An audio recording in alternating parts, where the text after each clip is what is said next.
Hello, Afton High School. How's everybody doing today on this fine day? So we are wrapping up. I know you're so sad.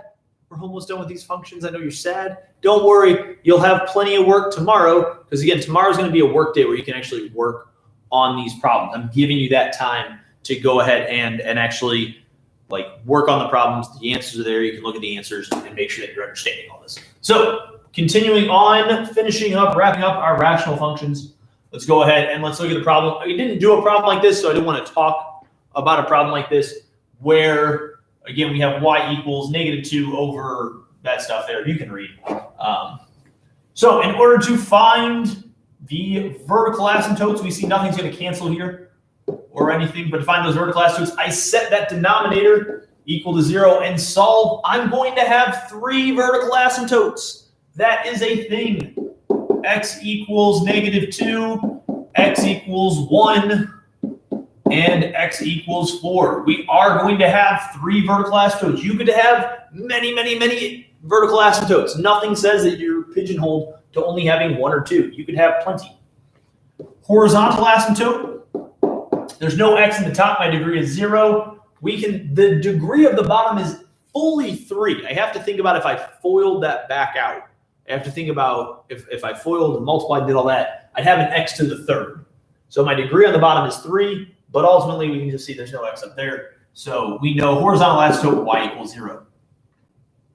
That is enough to start our graph.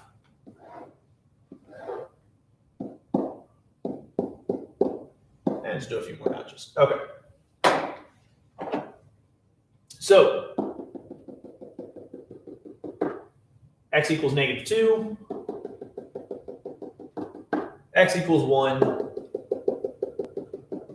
and x equals 4. We're going to need to go ahead and, again, make that xy chart. I'm going to make it up here. We're going to need number over here, 3, number in between, 0, number over here, 2 looks good, and then number over here, 5. So when I plug in 3, that's going to be 5. That's going to be 5 times 2 times -1. So it's going to give me a -10. So that's going to give me a positive 1/5 right there. -2 over -10, but it reduces to 1/5. I'm going to draw an arrow here for these guys. If I plug in 0, that's just 2 times -1 times -4. So that's going to be 8. But it's -2 divided by 8, so that is a -1/4. For my 2 right there, I plug that in. That's going to be 4 times 1 times -2. So that is -8. Right? Yeah, -2, 4, 1. Yeah, -8. So -2 over -8 gives me positive 1/4. So now we have a positive 1/4 here.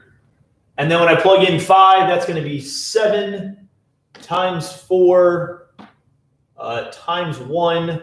So 7 times 4 times 1 is 28. -28. I'm sorry, -2 over 28. We get -1/14. We can see it's a lot of math in there. I would write out a little bit more. I'm trying to save a little bit of time, but explaining this, I realize I'm wasting time. Y equals 0. Sorry, I forgot to graph that. Again, I'm ultimately looking where I'm at 3. 1/5 would be above the asymptote, so my graph is here. I was like, for 0, I'm at -1/4, so that's below the asymptote. That would be down here. For 2, 1/4, that is above the asymptote. And then for this guy, -1/14, that is below the asymptote. So my graph ends up looking like this right here. I don't know if that's what you thought it might look like, but that's what it looks like. Domain, I don't know, I would switch to black, green here. My domain, again, there's 3 numbers I can't be, so I'm going to need -infinity to -2, union, -2 to 1, union, 1 to 4, union, 4 to infinity. I said it in the previous video. Really, the number of asymptotes I have tells me the number of unions I'm going to need in my domain. The number of vertical asymptotes matches the number of unions in my domain. I can't think of a time where that would not be correct. I'm sure there's some weird, but more than just rationals going on in the problem. For my range, now you might be thinking oh man, I was like, we got this guy here and we got this guy here. We would need to think about those, except here's the thing. When I'm looking at my range, for this part right here, I'm approaching 0. From this part right here, I'm approaching 0. So really my range is actually kind of nice. It's just simply negative infinity to 0 union 0 to infinity. Now, I like this problem. I like looking at this problem to make the point of, hey, we can have a lot of vertical asymptotes in this problem. I'm not going to give you this problem. Don't worry about it. Because again, there's more craziness, and 2 is typically the most vertical asymptotes I'm going to give you in a problem. But I did want you to be aware of what this would look like. I did want you to see this. Just like there is, I don't think I wrote it down, but there is one problem in my brain. I'm going to look at the time, and I also want to discuss that as well, because this is kind of an interesting thing that happens. All right. Now, let's go ahead and look at this. We can see horizontal asymptote. I'm not going to have one. I'm not going to have a horizontal asymptote because the degree of my top here is 3. The degree of the bottom is 1. Okay, so no horizontal asymptote. Check. Got it. Factor? Yeah, here's the thing. Off the top of my head, you might be able to look at that. I specifically picked numbers where you might be able to do like a factor by grouping thing on that. But this is to kind of get us ready for the next thing. So right here, I can divide. Remember, rational are just division problems. So I can always go ahead and just divide in these problems. So we looked at this a little bit yesterday. My key number here is -1. Right here, I'm going to have 1, 1, -4, -4. Bring down the 1. You get 1. -1 times 1 is -1. I get a 0. -1 times 0 is 0. Add that down. I get -4. -1 times -4 is 4. Add that down. I get 0. Because there's a 0 at the end, I know, great, this cancels. Because again, like I said, I wouldn't expect you guys to necessarily, but this top part does factor into, specifically if I'm factoring it truly, x plus 1, x plus 2, x minus 2. This is what this truly factors down into, x plus 1. And then we could cancel. Now again, I would not expect you guys to know that right there. I wouldn't expect you at all to get down to here, because ultimately what I need is this equation that's left over. I get y equals, well, this would be x squared, since that was x to the third, x squared plus 0x, we don't need to write that, minus 4. But we still have, if we're writing that disclaimer, what can x not equal? What got canceled out? Well, this got canceled out. So I need that whole. I need to talk about my whole here of the graph. Because again, I set the thing that canceled out. This is the thing that canceled out. Remember, remainder of 0 means that that denominator cancels out. So I know that I have a whole at -1 comma something.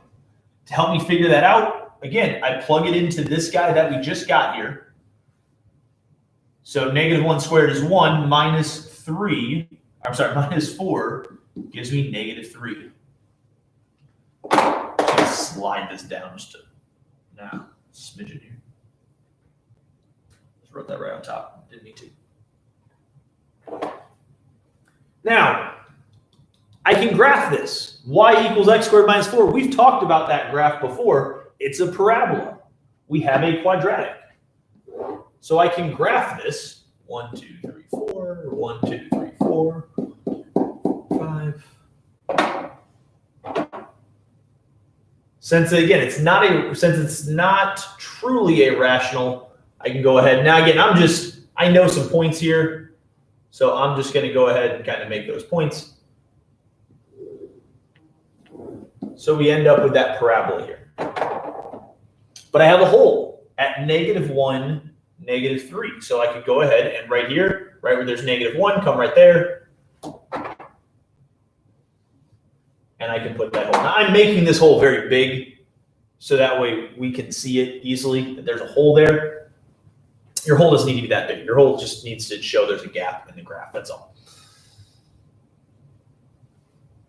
So we can have holes and not necessarily have lines. That was the emphasis I'm trying to make. Now, again, am I going to give you this problem on the test? No, I'm not going to give you a problem like this on the test. I like this problem. I think it's a fine problem. I really enjoy it. But I was like, I expect that we can all, at the drop of a hat, graph a line. I don't want us to have to stop and go, oh, wait, hold on. All right, it's a parabola. Okay, I need to find the vertex. How do I find the vertex? Well, there was vertex 4. I don't need all that. I don't need you to do all that. I don't want you to do all that. Like I said, parabolas, I understand. If I gave you enough time, sure, you should be able to graph it. But, yeah. Like I said, at the end of the day, it's whatever. All right.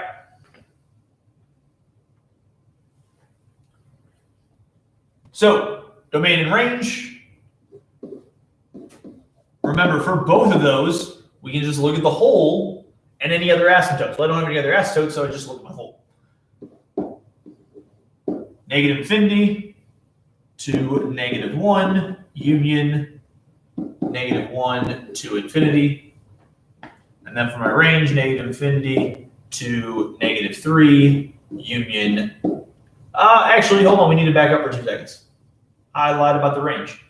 Domain is true 100%. What I said about domain, true 100%. And I do need a slight caveat. I said, hey, the number of vertical asymptotes equals the number of unions. The number of vertical asymptotes plus the number of holes. I should add that. Okay. Sorry, that was the side note real quick. So my range. You might be like, oh, well, we can't be -3. Well, I can't be -3 here. I can still be -3 over here. So, oh, okay. So that means we can be everything, right? Well, how low is this graph going? This graph is only going down to -4. And we can actually be that -4. So my range in this case would be -4 to infinity.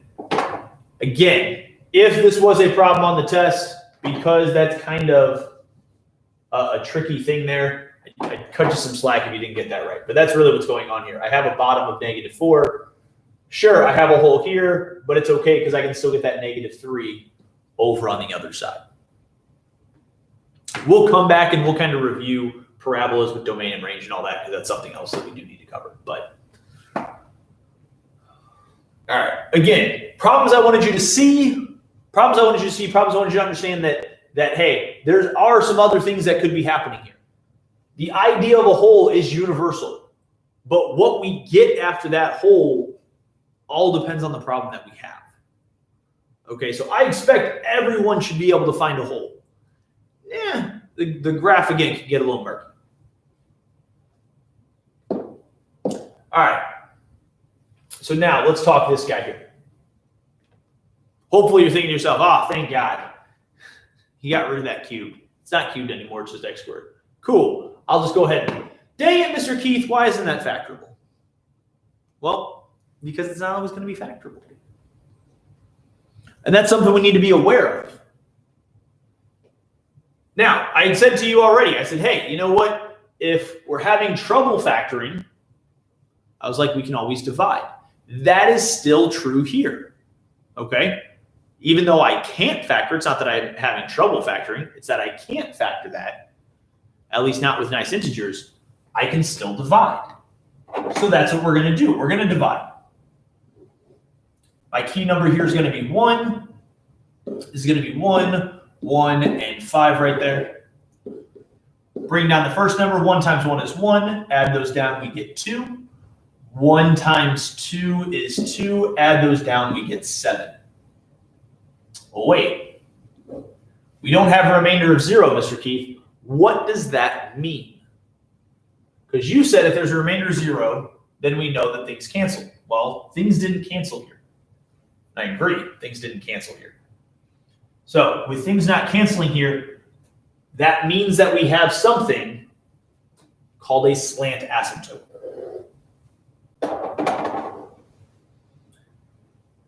If we ever see that the degree of the numerator is greater than the degree of the denominator,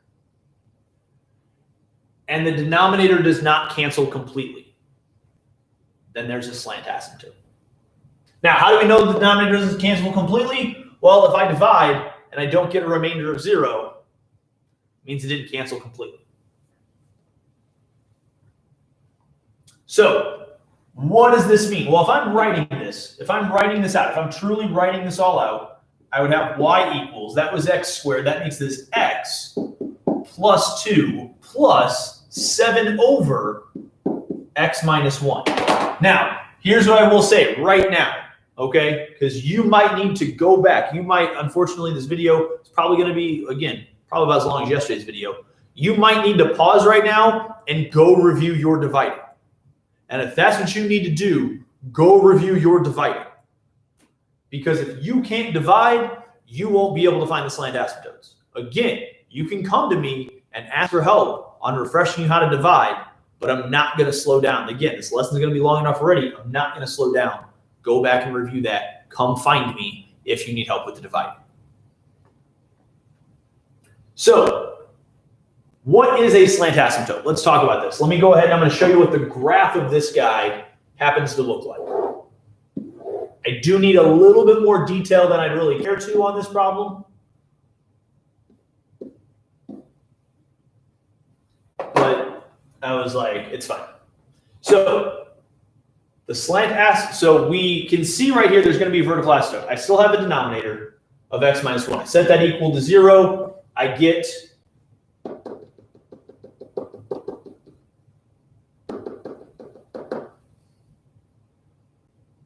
x equals 1. And then the slant asymptote, like I said, I'm going to talk about where this comes from and just showing you that there is a slant asymptote here. And then from there, our graph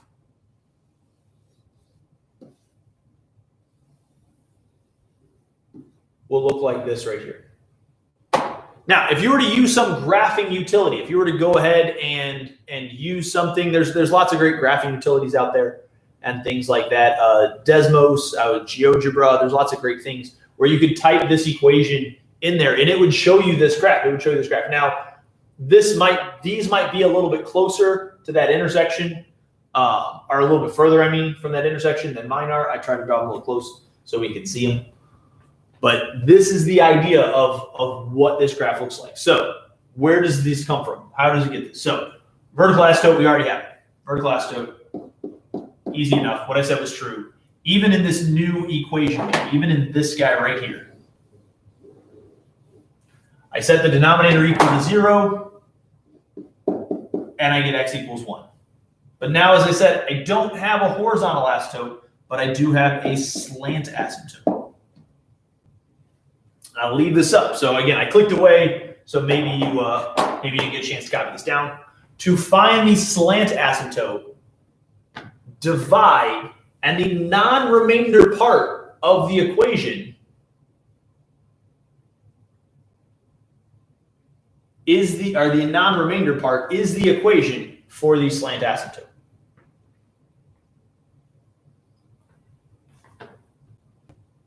Again, give me a second here, kind of process that. So we already divided. We did the first part of this. We did step 1. Now, what we're taking, wrong way. What we're taking is the non-remainder part. So if this is the remainder part, okay, if that's the fraction, I'm taking this right here. You can say the non-remainder part, the non-fraction part, because like I said, whatever I have at the end here Has to be 7 over that. So my slant asymptote is simply y equals x plus 2. That's a linear equation. So if I look at that, if I look at this line that I drew, I didn't put any points on it for a reason. My y-intercept is 2. So I got a point right here. Rise 1, run 1. I got that point right there. Down 1, left 1. I got that point right there. Again, I did that in my head. I did that just in my head. I got those points to make that line. But that's it. So, all right, let's talk domain. Well, there's only a vertical asymptote. So my domain is simply going to be negative infinity to 1 union 1 to infinity. That's my domain. Now let's talk about the range here. For the range, I'm going to slightly move that red point here.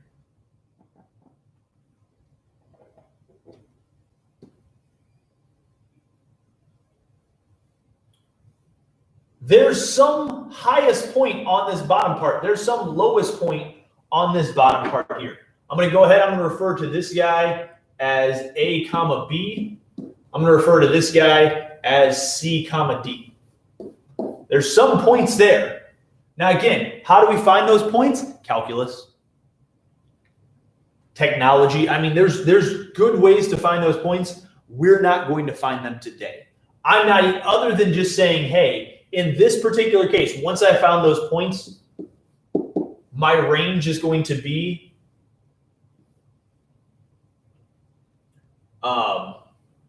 negative infinity up to B with a bracket union.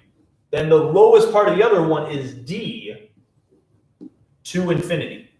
That's what the range would look like. 1,000 times over, I am telling you, this is a star. I will also say, again, maybe you took a good guess. Show me your math on you could have guessed the A and the C and then use that to figure out what the D value, the B and the D value were. I'm not saying it's impossible to get those numbers, but I will tell you 100%. If you just have the range written down for this problem without showing me any work, that is going to be considered highly suspicious on how you got B and D without showing me any work. Now, like I said, maybe you just guessed some numbers. I'm not saying you couldn't just guess the A and the C and get it right, but without showing me any work on how you got that B and that D value, highly suspicious. So, again, I don't want to call it extra credit necessarily, but like I said, just I'm pretty sure on those starred problems, like if it is a starred problem there, I don't even think I'm gonna do extra credit. I'm just gonna say, hey, just for that part of the problem, write not needed, like write something. All right, so that's enough of that there. All right. So let's talk about the big thing. That was the side thing. So we need to be able to find slant asymptotes. To do that, we're going to divide. That is the big takeaway that we need here. We're going to need those division skills that we learned last semester. Vertical asymptote still remains the same. Hasn't changed. Okay. Slant asymptote is the new thing here. The graph is definitely new as well. Now, you might be asking, well, Mr. Keith, how did you know it was here and here? How did you know that the graph was in this area? You could test points. I'm not saying don't test points. I'm just saying you could. It's a little bit of overkill. There is, again, a simple trick I can show you right here. If this is positive, if the remainder that we got is positive, if this is a plus 7 over x, then I know it's going to be in the top right and the bottom left. If we did this math and we got a negative 7 over x minus 1, then the graph would be here and here. The graph would be in the bottom right and the top left. We'll do some problems where it's different, but I just wanted to make sure you knew that that was the indicator. If I look at the remainder, that's going to tell me if it's top right and bottom left or bottom right and top left. But these will be opposite. These will be opposite. Some really crazy shenanigans have to be going on in order for these to both be on the top or the bottom of that slant asymptote. All right, so let's go ahead. Now that we've seen this, let's go ahead, let's look at another problem and kind of see this in action. So let's look at y equals x squared minus 4x minus 5 over x minus 2. Now, when you glance at that, for a second, you might go, Mr. Keith, we don't need to divide. We can factor it. I agree. We can factor that numerator. 100% I agree with that. Let's go ahead and let's factor it. It's going to be x minus 5 and x plus 1 over x minus 2. Does anything cancel? No. So unfortunately, it did not help. Factoring did not help this time. I'm not saying don't look to see if it's factorable. In fact, I would be happy if you wrote that down and then you went, ah, man, just leave it. You don't need to erase it. Just realize, okay, it just didn't help. Moving on, now we can divide. So if I look at this right here, again, x minus 2, key number is going to be 2. I just take those guys, 1, negative 4, negative 5. Bring down the 1. 2 times 1 is 2. Add those down, I get negative 2. 2 times negative 2 is negative 4. Add those down, I get negative 9. I don't know why. I doubted myself on the previous problem. That I did something wrong. So right here, I can, if I start to write this as the equation, again, this is just an alternate form of this top one here. I don't think I said that. This and what I'm about to write are saying the exact same thing. They're just written slightly differently.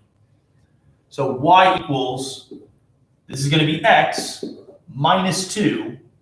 Now I'm just going to write this as a minus 9 over what we divided by, x minus 2. But again, from here, this can tell me everything. I just created an alternate form. I gave this problem a facelift. This still tells me everything I need to know for graphing this. Okay, from here, I can still find the vertical asymptote. I set the denominator equal to 0 and solve. So my vertical asymptote is simply going to be x equals 2. For this problem, I'm sorry, not for this problem, there's no horizontal asymptote. Now, if you wanted to, just have it, always write HA, you just write none afterwards. You don't need to erase like I did. There's no horizontal asymptote, but there is a slant asymptote. Again, for that slant asymptote, I just look at the stuff that's not the fraction. Y equals x minus 2. And then from there, that's enough to get me started on my graph. So 1, 2, 3, 4, 1, 2, 3, 4. I'm going to need 1, 2, 3, 4. I'm going to need a little bit there. So x equals 2. Right there. Y equals x minus 2. So I have a y-intercept of negative 2. And then rise 1, run 1, down 1, left 1. My slant asymptote is here. Now, I don't know if I said this or if I alluded to it or whatever. Some people ask me, some people in the past have asked me, why are the asymptotes dashed? Because they're not actually a part of the graph. They're just kind of placeholders to show, like, hey, this is where the graph should kind of go to and stop and get close to and all that stuff there. So that's why we make those dashed lines. Make sure your asymptotes are dashed lines. So right here, Is it going to be top right, bottom left, or bottom right and top left? Well, again, I can look right here and test a point. I can do, I can see it's negative. Negative 9 over x minus 2. Since it's negative, that tells me right away my graph is going to be here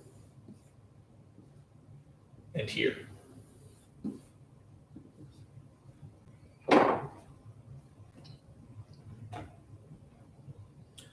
That's the easiest thing. Now, again, you could test points. Here's the problem is that when you start to test some points, you really just end up with these weird things. Because now you have 0 and 0. I mean, you can plug it in up here. And that's not bad, too, if you plugged it back to the original guy.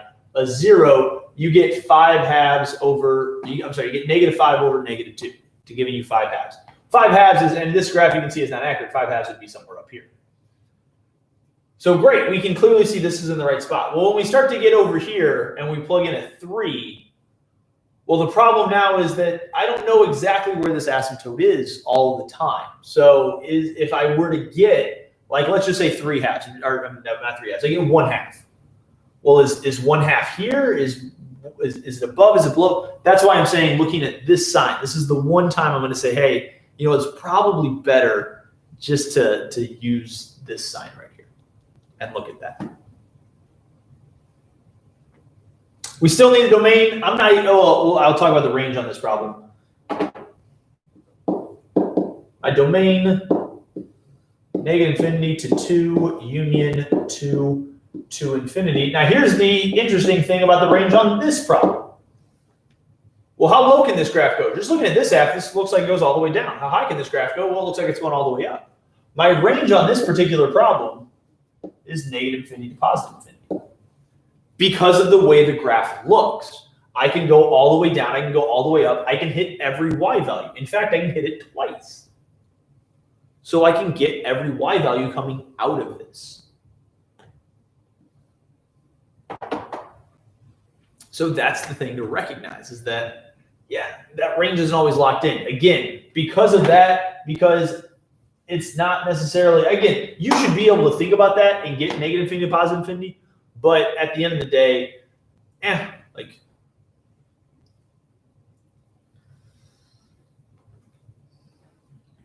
there will be a note that says, when the range is extra credit, the problem is start, and the range is extra credit. Like, just write skip. You can just write skip for that. And when you write skip when it's extra credit, it will give you a grade automatically. Like I said, I don't know. I'm still trying to figure that out.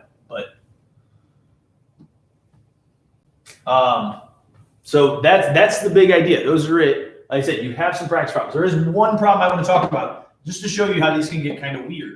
So if I have y equals x over x squared minus x minus 6, which hopefully at first glance you're going like, well, that doesn't seem weird, Mr. Keith. That seems pretty easy and straightforward. So I don't really know what you're talking about being weird. I mean, I can factor the denominator, okay, and I agree, factor the denominator, x minus 3, x plus 2, set those equal to 0. For my vertical asymptotes, I'm going to end up with x equals, I'm just writing negative 2 first, and x equals 3. The order you write those answers in does not matter, as long as, as long as you just have them both. All right, for the horizontal asymptote, now hopefully you're looking at that going, well, I was like right here, degree of the top is 1, degree of the bottom is 2. So I can go ahead and simply put y equals 0. The degree of the bottom is bigger, so I know that's right there. Which again, everything looks fine here. Everything looks fine.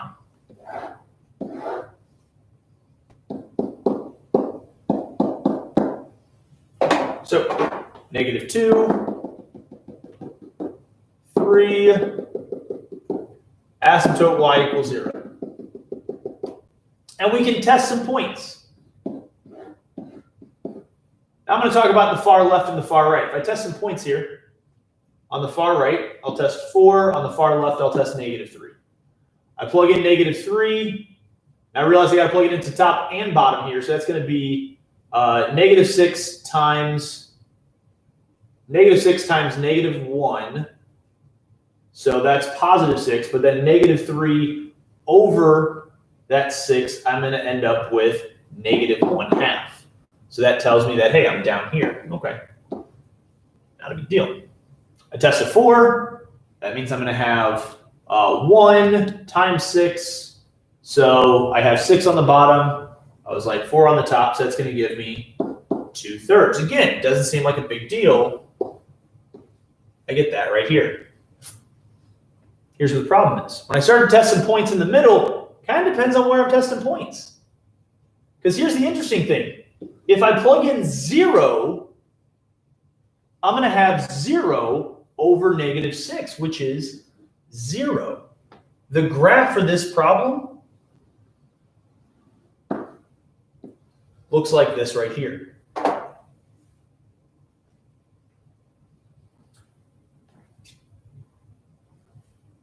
Now, you might be thinking to yourself, wait, Mr. Keith, we have an asymptote at 0.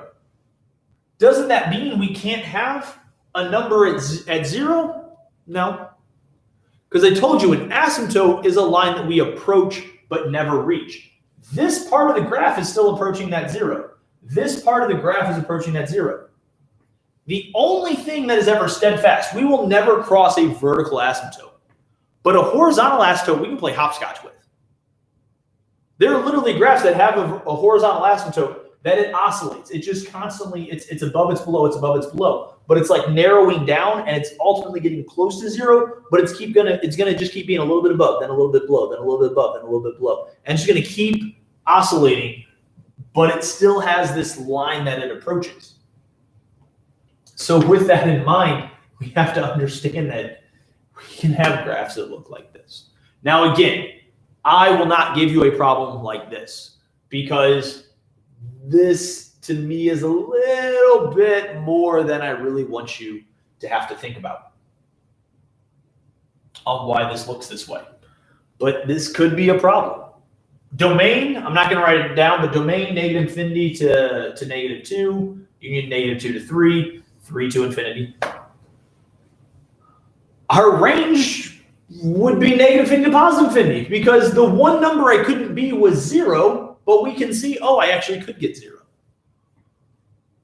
So again, a weird problem. And that's what I want you guys to understand is that even though we've gone pretty far deep into these problems, like we've covered quite a bit talking about holes and slant asymptotes. I mean, that's pretty deep into the math soil. We still barely went in there. Okay, so it's not that I'm trying to be like, thank God we didn't go deeper or anything like that or get harder. But I want you to understand that you might run into some problems where you're like, well, wait, that's different than what Mr. Key said. Well, it's different because the problems are different. A lot of times when I give you these problems, I try to put just a simple number as the numerator if I just want a regular rational function. If I just want you to tell me some basic stuff. Yeah, well, when these divide, I try to give you some numbers that, yeah, you should be able to graph this as a line. That should be an easy linear equation for you to graph here. I mean, I pick problems so that way you can really show me, do you understand how to find a vertical asymptote? Do you understand how to find horizontal asymptotes? Do you understand how to find holes? Do you understand how to find slant asymptotes? Those are the things I'm really testing you on. Can you find those 4 things right there that I just said? Vertical, horizontal, holes, and slant asymptotes. Can you find all those things for me? Can you identify those asymptotes? And then on top of that, can you find domain and range? Can you think about the domain? You should 100% be able to think about the domain.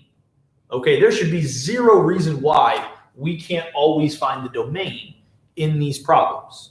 Again, the range, again, it depends on what we're looking at here on some of these problems. Because again, some of them, they're a little tricky. They're a little weird. They do some weird stuff. So that's what I wanted you guys to just keep in mind with all of this, is that there are certain things that I'm looking for, okay? I'm looking for, can you find asymptotes? The 3 asymptotes, vertical, horizontal, slant. Can you find holes? Okay. Can you find the domain and sometimes the range? Can you then take that information and provide me a graph? If you graph these asymptotes properly and you accidentally put those in the wrong spot, -1. Okay. You're telling me that you have a good understanding of what's going on. You just didn't realize where it goes. Cool. I can live with that. This is the meat and potatoes here. This is the big thing. This is vegetables. Okay. I want you to have some vegetables, but if it's a vegetable medley and you pick out the peas are bad for you and you get that part wrong, okay, but you ate the other vegetables. It's fine. There are some intrinsic skills that you need to make sure you have. You need to make sure you can factor. That's something I've been preaching to you since we started factoring. You have to be able to factor. If you can't factor, I was like, we have some issues here. I was like, you're going to have to be able to divide. That was a skill that I said, hey, this is going to become an important skill. This is going to become a skill we need. Yeah, we're not going to see it for a little bit, but then we're going to realize, oh, crud, there's a lot of things that we just need to divide with our polynomials. This is one of them. Okay? I mean, those are the two intrinsic skills that if we're having trouble with those, we're gonna have some trouble with these problems.